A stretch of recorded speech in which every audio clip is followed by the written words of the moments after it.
Yeah, I mean, we always, are excited about a win. I think that we do have a lot to work on in terms of our performance, but we just go from here, and I'm proud of the group and what we were able to do, and to finish out the game strong. Thank you. We'll go with questions now. Grant, go ahead. Hey, Sophia, congrats on the win and the goal. Ever since you came into the league, your runs have been extremely impressive, and it seems like they've kind of hit new heights in these past few games where you've really found a lot of space behind Leon and then in this game as well. Can you talk about how you identify that space and what makes you so dangerous? And I was also wondering if you've gotten that free coffee that Crystal owes you yet. I haven't gotten the coffee. I'll have to remind her about that. But I think in terms of the runs, I've just, I've been working on it a lot, my movement off the ball.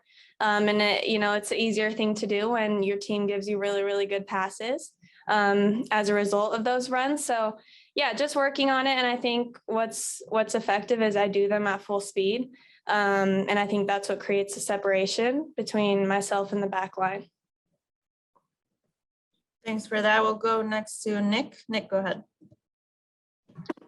Sophia, so you're on the score line with obviously a legend in her own right, but obviously that star player when you were a kid in Colorado.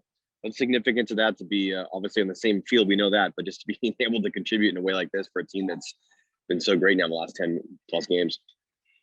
Yeah, I mean, it's awesome. And I'm so lucky to be able to play with this team. There's a lot of big names on this team, but each and every person puts the work in, and it's an honor to play alongside of everyone, regardless of who's out on the field.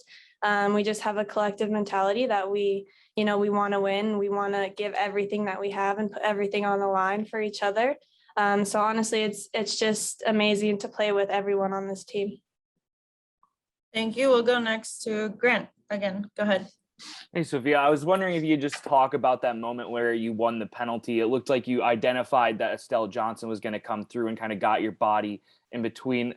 I was wondering if you just talk about what goes through your head in that quick moment and how you decide to do that. Yeah, honestly, I didn't have much time to think before I was on the ground. So, I think obviously in that situation, I want to try to get any touch on the ball and create a scoring opportunity, whether that's a shot myself or a cross. But yeah, in that moment, I guess I couldn't make that decision before I went down. Thank you. Are there any last questions before we let Soph go? Nick, go ahead. Pretty special matchup coming up on Sunday with being able to play in Lumen Field right before the Timbers and Sounders. Obviously has so much significance from so many people. What will that game be to you to be playing in a place like that? Yeah, I'm really excited for that. It's going to be a really cool atmosphere, and it's going to be an awesome matchup. And I know that, the team is ready for that and excited for that. And every opportunity that we get to step between the lines and compete together, we really look forward to that. So I'm excited. The team's excited, and, we're just hoping for a good performance. How much do you like that idea, though, of a doubleheader? It's awesome. I think it should happen more often because I think, it brings a lot of attention. And it's cool that hopefully we'll be able to watch the men's game afterwards.